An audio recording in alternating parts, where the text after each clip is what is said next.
மகாபாரதம் என்றாலே நம் நினைவிற்கு வருவது தர்மமும் அதர்மமும், பாண்டவர்களின் நியாயமும் கௌரவர்களின் சூழ்ச்சியும்.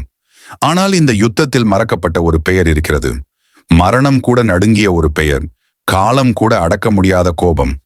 குரு துரோணரின் மகன், மகாபாரதத்தின் இருண்ட நிழல், அவன்தான் அஸ்வத்தாமன். சாகாவரம் மற்றவர்களுக்கு வரமாய் வர இவனுக்கு மட்டும் சாபமாய் வந்தது. பாண்டவர்களுக்கும் கௌரவர்களுக்கும் குலகுருவான துரோணர் பெரும் சிவபக்தர். ஒரு சமயம் துரோணர் சிவபெருமனை நோக்கி கடும் தவம் புரிந்தார். துரோணரின் தவத்திற்கு பலனாக காட்சி தந்த சிவனிடம், நீயே எனக்கு மகனாக வர வேண்டும் என்று வரம் வேண்டினார் துரோணர். அவ்வாறே ஆகட்டும் என்று வரம் தந்து மறைந்தார் சிவபெருமான். சத்தியவானின் தவத்தை கலைக்க இந்திரன் அனுப்பிய அப்சரசுக்கும் சத்தியவானுக்கும் பிறந்த இரட்டையர்கள்தான் கிருபர், கிருபி. துரோணர் கிருபியை மணந்தார். அவர் சிவனிடம் பெற்ற வரத்தின் காரணமாக சிவனே சிசுவாக நெற்றியில் பச்சை நிற இரத்தின கல்லோடு அஸ்வத்தாமனாக அவதரித்தார். அஸ்வத்தாமன் பிறந்தவுடன் இந்திரனின் வெள்ளை நிற குதிரையைப் போல உச்சி சிரவஸ் என்பர் கனைத்ததாகவும் அதன் பொருட்டே அஸ்வத்தாமன் என்ற பெயர் வந்தது என்றும் கூறுவர். அஸ்வத்தாமன் சிறுபிள்ளையாயிருந்த போது துரோணர் மிகவும் வறுமையில் இருந்தார். தன் மகனுக்கு ஒரு வேளைப்பால் கூட வாங்கித்தர இயலாத துரோணர் மாவு கரைசலை பால் என்று புகட்டுகிறார். இந்நிலையில்தான் தனது நண்பனும் பாஞ்சால தேசத்து மன்னனுமாகிய துருபதன் தனக்கு அளித்திருந்த வாக்கு நினைவிற்கு வருகிறது. இருவரும் ஒன்றாக பயின்ற காலகட்டத்தில் துருபதன் தான் அரசனான பிறகு தனது ராஜ்யத்தில் பாதியை துரோணருக்கு தருவதாக வாக்களித்திருந்தார். பாதி ராஜ்யம் வேண்டாம், பசு ஒன்று வாங்கி வரலாம் என்று எண்ணிய துரோணர் துருபதனை சந்திக்கிறார். துருபதனோ அரசனான எனக்கு சாதாரண அந்தணன் நண்பனா என ஏளனம் செய்து அவமதிக்கிறார். இதனால் மனமுடைந்த துரோணர், கிருபியின் அண்ணனும் குரு வம்சத்தின் பாண்டவ கௌரவர்கள், குலகுருவான கிருபரை காண வந்தவர், பாண்டவர் மற்றும் கௌரவர்களுக்கு தனுர்வேதம் எனப்படும் வில்வித்தை மற்றும் ஆயுத பயிற்சி தரும் குருவாக ஆகிறார். ஆஸ்தான சீடனாய் அர்ச்சுனன் இருந்தாலும் தன் மகனான அஸ்வத்தாமனுக்கு சில ரகசிய பயிற்சியும் அளிக்கிறார். அருகில் இருக்கும் நீர்நிலைக்கு அனைத்து மாணவர்களையும் நீர் எடுத்து வர அனுப்புகிறார். ஆனால் அஸ்வத்தாமனுக்கு மட்டும் வாய் அகன்ற குடமும் மற்றவர்களுக்கு வாய் குறுகிய குடமும் தந்து அனுப்புகிறார். இதனால் விரைவில் அஸ்வத்தாமன் குடம் நீர் நிரம்ப விரைந்து திரும்பும் தன் மகனுக்கு சில ரகசிய பயிற்சிகளையும் கற்றுத்தருகிறார். ஆனால் அஸ்வத்தாமன் கர்வம் மிகுந்தவனாகவும் பொறுமை அற்றவனாகவும் இருப்பது போல உணர்ந்த துரோணர் பிரம்ம அஸ்திரம் ஏவும் வித்தையை கற்றுத்தர தயங்கி பிறகு சில அறிவுரைகளோடு அதை கற்றும் தருகிறார். இப்படியாக அனைவரும் பயிற்சி பெற்று முடித்த பிறகு மாணவர்கள் கற்ற வித்தையினை சோதிக்க வேண்டிய நேரம் வரவே அரசவையை கூட்டுகிறார் பிதாமகர் பீஷ்மர். அப்போது முதலில் பீமனும் துரியோதனனும் கதை போரில் மோதுகிறார்கள். சோதனையாய் தொடங்கிய போட்டி துரியோதனனின் விதியை மீறிய மூர்க்கத்தனமான தாக்குதலால் பெரும் சண்டையாய் உருவெடுக்கிறது. அவர்களை சாந்தப்படுத்தும் சக்தி அங்கு கூடியிருந்த அத்தனை வீரர்களில் சரி மன்னர்களிலும் சரி ஒருவனுக்கு மட்டுமே உண்டு. அவன்தான் அஸ்வத்தாமன். பீமனோ 10 யானையின் பலம் கொண்டவன். அவனுக்கு சரி நிகரானவன் துரியோதனன். இருவரையும் கட்டுப்படுத்த எத்தனை ஆன்ம பலம் வேண்டும்? பீமனுக்கும் துரியோதனனுக்கும் மத்தியில் குதித்து 2 கதையினையும் 2 கைகளால் தாங்கி பிடித்து இருவரையும் சமாதானம் செய்து அமர வைக்கிறான் அஸ்வத்தாமன். செஞ்சோற்று கடன் தீர்க்க சேராத இடம் சேர்ந்து. இந்த வரிகள் கர்ணனுக்கு மட்டுமல்ல, அஸ்வத்தாமனுக்கும் பொருந்தும். ஆம், பாண்டவர்களுக்கும் அஸ்வத்தாமனுக்கும் எந்த பகையும் இல்லை. தன்னை ஆதரித்தவனுக்கான தேவையை நிறைவேற்றவே அவன் துரியோதனனின் பக்கம் நிற்கிறான். சிறுவயதில் பீமனுக்கு விஷம் தந்த போது, அரக்கு மாளிகை எரித்த போது, விராட யுத்தத்தின் போது, சூதாட்டத்தின் போது, பாஞ்சாலி துயிலுரியப்பட்ட போதும் கூட அஸ்வத்தாமன் நடுநிலை மாறாமலே இருக்கிறான். அவனுக்கு சம்பந்தம் இல்லாமலேயே அத்தனையும் கொடுமைகளும் அரங்கேறுகிறது. பாண்டவர்கள் வெற்றி பெற வேண்டும் என்றால் 2 பேர் போர்க்களத்திற்கு வராமல் இருக்க வேண்டும் என்று கிருஷ்ணர் எண்ணினார்.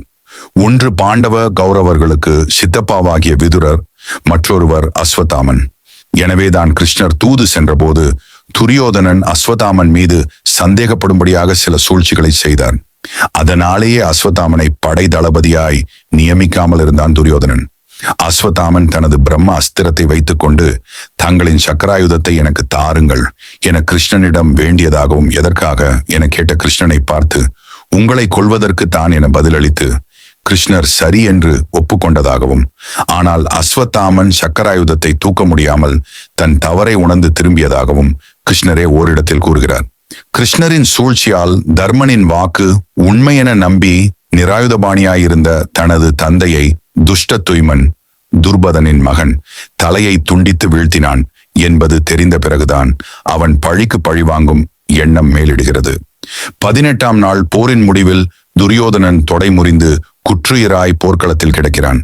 அங்கு வந்த அஸ்வத்தாமன் தனக்கும் தந்தைக்கும் ஆதரவாயிருந்த எஜமானன் வீழ்ந்து கிடப்பதை கண்டு கொதித்தெழுகிறான்.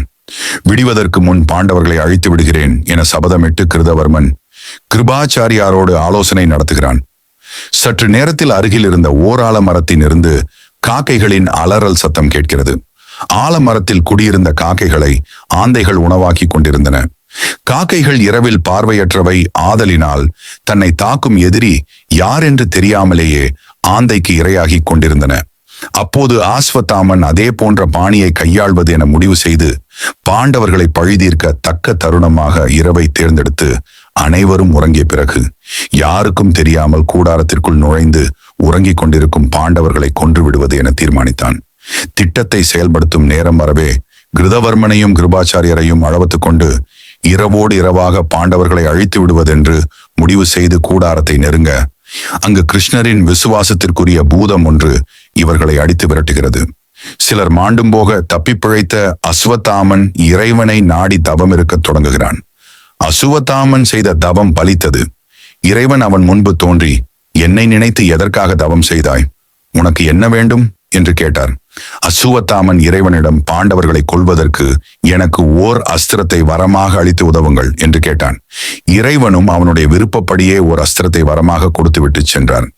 இறைவனிடம் அஸ்திரத்தை பெற்ற பின்பு அசுவத்தாமன் புதிய ஊக்கம் பெற்று கிருபாச்சாரியையும் கிருதவன்மாவையும் தன்னுடன் அழைத்து கொண்டு மீண்டும் பாண்டவர்களின் பாசறையை நோக்கி சென்றான்.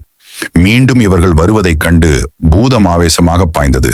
ஆனால் அசுவத்தாமன் தன்னிடமிருந்த தெய்வீக அஸ்திரத்தை காட்டியவுடன் பூதம் பயந்து அங்கிருந்து ஓடிவிட்டது. பூதம் ஓடிய பின்பு தன்னோடு வந்திருந்த இருவரையும் பாசறை வாயிலில் காவல் வைத்துவிட்டு ஆயுதங்களோடு அசுவத்தாமன் மட்டும் பாசறைக்குள் நுழைந்தான். அங்கு அவன் எதிர்பார்த்தது போல் பாண்டவர்கள் பாசறையில் இல்லை. படை வீரர்களும் துஷ்டத்துய்மனும் மட்டும் உறங்கிக் கொண்டிருந்தனர். துஷ்டத்துய்மன் உறங்கிக் கொண்டிருக்கும் நிலையில் அசுவத்தாமன் அவனை வெட்டி படுகொலை செய்தான். அந்த சத்தத்தில் தூக்கத்திலிருந்து விழித்துக் கொண்ட சிகண்டி முதலிய பாஞ்சால தேசத்து வீரர்கள் அசுவத்தாமனை எதிர்த்தனர்.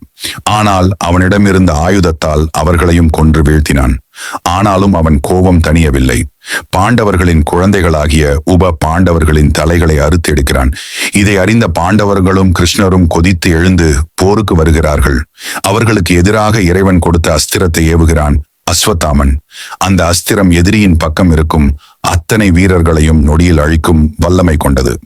18ஆம் நாள் துரியோதனனின் தோல்விக்கு பிறகு வெற்றி களிப்பில் இருந்த பாண்டவர்களின் லட்சக்கணக்கான வீரர்கள் அந்த ஒரு அஸ்திரத்தால் மாண்டு போகினர். மீதமிருந்தது பாண்டவர்கள் மட்டுமே.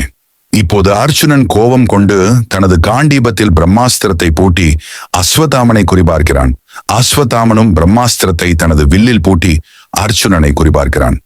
மகா சக்தி கொண்ட 2 பிரம்மாஸ்திரங்கள் நேருக்கு நேராய் மோதிக்கொண்டால் 7 லோகங்களும் அழிந்துவிடும். இது தவறான முடிவு. இதை கைவிடுங்கள் என்று தேவர்களும் ரிஷிகளும் மன்றாடிக் கொள்ளவே அர்ச்சுனன் தனது அஸ்திரத்தை திரும்ப எடுத்துக் கொள்கிறான். ஆனால் அஸ்வத்தாமனோ கோபத்தினாலும் பழிக்கு பழி வாங்கும் வெறியினாலும் ஏற்பட்ட குழப்பத்தினாலும் பிரம்மாஸ்திரத்தை திரும்ப எடுக்கும் மந்திரத்தை மறந்து விடுகிறான். இக்கட்டான சூழ்நிலையில் அம்பை அபிமன்யுவின் மனைவி உத்தரையின் கருவில் இருந்த குழந்தையை குறிவைத்து அஸ்திரத்தை ஏவுகிறான். அந்த சமயத்தில் விஷ்ணுவின் சகோதரியாகிய ஆதிபராசக்தி உத்தரையின் கருவை வெளியே பத்திரப்படுத்திவிட்டு தானே கருவாக உத்தரையின் கற்பத்தில் குடிகொள்கிறாள். என்னை ஆதிபராசக்திக்கு கற்பகாம்பாள் என பெயர் வர உத்தரையின் கற்பத்தில் கருவாகி இருந்ததே காரணம். பாண்டவரின் ஒரே ஒரு மிஞ்சிய வாரிசாக கருவில் இருந்தவர்தான் மன்னன் ஜனமேஜயனின் தந்தையாகிய பரீட்சித் மகாராஜன். அங்கு இருந்த யாருக்கும் கரு காப்பாற்றப்பட்டது தெரியாது. கோபம் கொண்ட கிருஷ்ணர் அஸ்வத்தாமனுக்கு, உனக்கு மரணம் ஏற்படாது, நீ ஒரு சிரஞ்சீவியாய் வாழ்வாய். ஆனால் போரில் உனக்கு ஏற்பட்ட காயங்கள் ஆறாது. உன்னை யாரும் பாசநேசத்தோடு நெருங்க மாட்டார்கள். மனிதர்கள் அருவருப்பாய் எண்ணி உன்னை உதாசீனப்படுத்தும்படியான வாழ்க்கை வாழ்வாய் எனும் சாபத்தை தந்து அவன் பிறக்கும் போதே அவனது நெற்றியில் அவனோடு ஒட்டி பிறந்த ரத்தின கல்லையும் திருப்பி தருமாறு கேட்கிறார். அஸ்வத்தாமன் அதையும் தன் நெற்றி சதையிலிருந்து வெட்டி எடுத்து கிருஷ்ணரின் கைகளில் தருகிறான். அந்த காயமும் ஆறாது என சபித்தவர் அஸ்வத்தாமனுக்கு ஒரு வாக்கு தருகிறார். கலிகாலம் முடியும் போது பகவான் விஷ்ணுவின் அவதாரமான கல்கிக்கு அஸ்வத்தாமன் துணையாக இருப்பான் என்றும், மேலும் இந்த அஸ்வத்தாமனே அடுத்த துவாபர யுகத்தில் பாண்டவர் மற்றும் கௌரவர்களின் தாத்தாவும், ரிக் யசூர் சாம அதர்வண வேதங்களை தொகுத்தவரும் மகாபாரதத்தை எழுதியவருமாகிய கிருஷ்ண துவாபைன வேத வியாசராய் பிறப்பார் என்றும் வாக்கு தந்து ஆசி வழங்கினார்.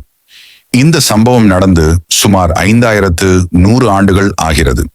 பிருத்வி மகாராசன் ஒரு முறை காட்டுக்கு வேட்டையாடச் சென்ற போது உடல் முழுக்க காயங்களோடு ஒரு முதியவரை கண்டதாகவும், அவருக்கு எத்தனையோ வைத்தியங்கள் செய்தும் காயங்கள் ஆறவில்லை என்றும், பிறகு முதியவரே தனது பெயர் அஸ்வத்தாமன் என்று கூறியதாகவும் தனது பிருத்வி ரசோ எனும் புஸ்தகத்தில் எழுதியுள்ளார். அதன் பிறகு மத்திய பிரதேசத்தில் உள்ள ஒரு சிறிய மருத்துவமனைக்கு நெற்றியில் ஆறாவது புண்ணோடு முதியவர் ஒருவர் வந்திருக்கிறார். பலவாறான மருத்துவம் செய்தும் அந்த புண் ஆறாத காரணத்தினால் மருத்துவர் ஒரு முறை விளையாட்டாக, இத்தனை மருத்துவத்திற்கும் உங்கள் நெற்றி புண் ஆறவில்லையே, நீங்கள் என்ன அஸ்வத்தாமனா என கேட்டிருக்கிறார். அப்போதிருந்து அந்த முதியவரை அந்த மருத்துவமனையிலிருந்து காணாமல் போய்விட்டார். புர்ஹம்பூர் எனும் இந்திய கிராமத்தில் உள்ள அசிர்கர் எனும் கோட்டைக்கு அவ்வப்போது வரும் அஸ்வத்தாமன் அங்குள்ள சிவலிங்கத்தை பூஜித்து வணங்கி செல்வதாகவும், இமயமலை அடிவாரத்தில் வாழும் பழங்குடியின மக்களுடன் அஸ்வத்தாமன் நெடுநாட்களாக வாழ்ந்து வருவதாகவும் நம்பப்பட்டு வருகிறது.